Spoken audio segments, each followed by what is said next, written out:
Hey guys, and welcome again to Games and Gear, and what a great episode we have for you tonight, for it's gonna be all about Kirby! You know that lovable pink puffball who sucks up enemies and copies their abilities and saves Dreamland from sudden evil? Well, for this episode, I'm gonna be talking about some of my favorite Kirby games that I played over the years, so I think it's gonna be a great episode, and if you stick around, I'm sure you'll agree. So now let's get things going with Kirby! But first, let me tell you about how I first heard of him. When I was young, I'd heard some stuff about Kirby. In fact, I wasn't really familiar with him until I visited my cousin's place one time and played Super Smash Bros. On the N64. It was really interesting how Kirby could suck up his opponents like that and spits them out. Another neat thing is how he was able to copy their powers as well. Up until that point, I've seen Kirby-related stuff mostly through television commercials, whether it was for the Super Nintendo, the Game Boy, or even the N64. To be honest, I wasn't sure what I thought of Kirby as a series at the time when I was growing up. In fact, I was familiar with other game franchises at the time, whether it was Crash Bandicoot, Mario, Sonic, or even Pokemon. The question I often asked myself was, would I able to enjoy Kirby? Would he be able to have some appeal? And most importantly, what would the gameplay be like? I mean, there were some other great platformers at the time, and I wasn't sure what the Kirby games had in store for me. Well, a few years later, I was about to find out.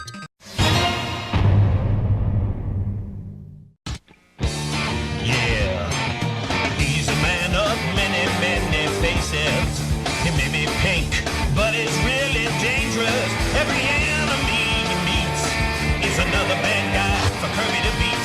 Then he takes on their powers. Kirby! Nightmare in Dreamland! Kirby! Nightmare in Dreamland! Beating up the bad guys and taking away their powers. Rated E for everyone. Yes. Kirby's Nightmare in Dreamland for the Game Boy Advance. This was my very first Kirby game that I actually bought. When I played this for the first time, well, let's just say I had such a fun time playing it.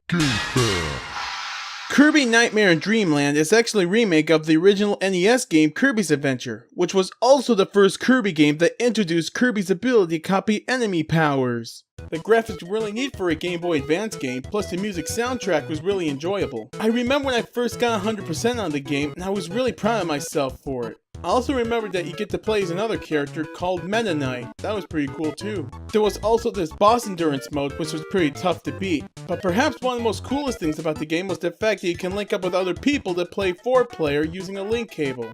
Sadly, no one else I know had the game, so I couldn't be able to do that, but that never stopped me from enjoying the game. I had to admit, I had some doubts about Kirby at first, but after playing this game, I can honestly say I'm glad I had a chance to play it. In fact, it got me itching to get more Kirby games. The fun was just beginning for me.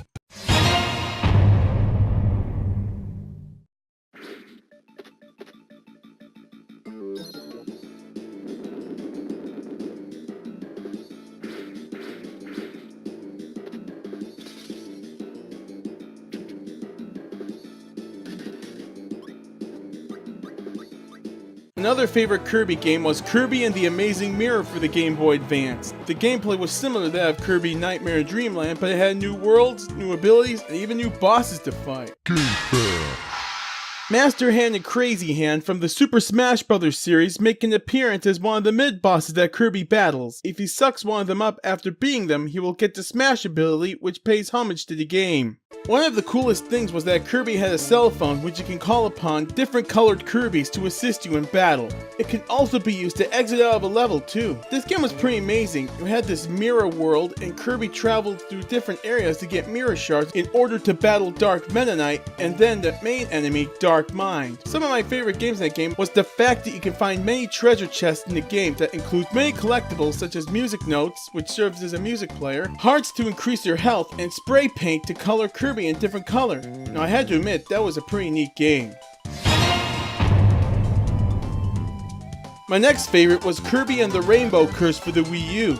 This wasn't a really amazing thing here. I mean, I love how they were going for a clay look, something that would rival that of Yoshi's Woolly World. The only thing about the game that frustrated me was how I needed to use the stylus to get Kirby through the level. Sometimes that could be a pain, especially if you're trying to access an area that you're trying to reach. But other than that, I had a fun time playing it. The music soundtrack for the game was pretty nice, and the designs for the game were great too. I mean, I've seen a great Kirby game with an arts and crafts feel since Kirby's Epic Yarn. Now, I have played a lot of Kirby games over the year, but the following was my most favorite by far. Kirby Star Allies for the Switch was a really fun game to play. I first played a demo of it, and it was such an amazing thing what the game had to offer. For starters, Kirby could throw hearts to turn enemies into allies. You can even combine certain abilities to solve puzzles and beat other enemies as well. In recent updates for the game, there was more allies you could use, even characters from past Kirby games such as Kirby 64 The Crystal Shards, Kirby's Return to Dreamland. Some of the allies in this game also include enemies that Kirby had fought previously. To name a few, there was Marx, King Dedede, Daroche, Megalore, and Suzy, Kirby Squeak Squad, and Kirby Superstar. As I played the game, I found that I can collect puzzle pieces which were scattered across each level. By collecting them, it'll help form a picture. Even though the gameplay was short, needless to say, there was even more fun content to play.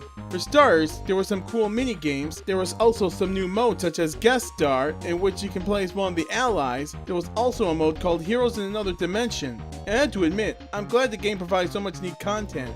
It's probably one of my most favorite Kirby games up to date.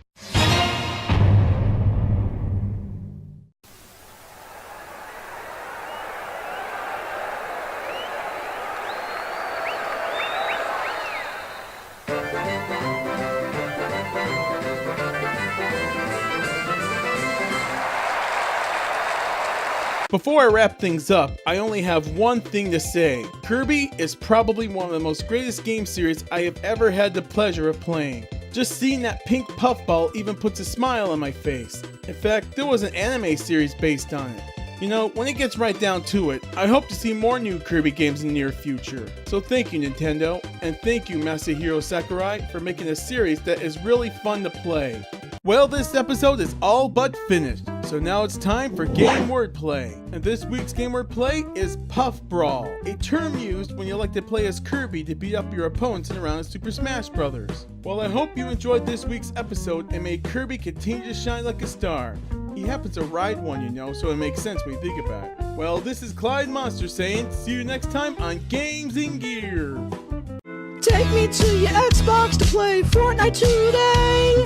You can take me to Moisty Mire, but not Loot Lake. I really love to chug jug with you. We can be pro Fortnite gamers. Take me to your Xbox to play Fortnite today. You can take me to Moisty Mire, but not Loot Lake. I really love to chug jug with you. We can be pro Fortnite gamers. I hope you've enjoyed this week's episode of Games in Gear. If so, then click the like button. And to see more, click that subscribe button. Also, be sure to follow us on Twitter and like us on Facebook. Now we'll continue to get my video game on.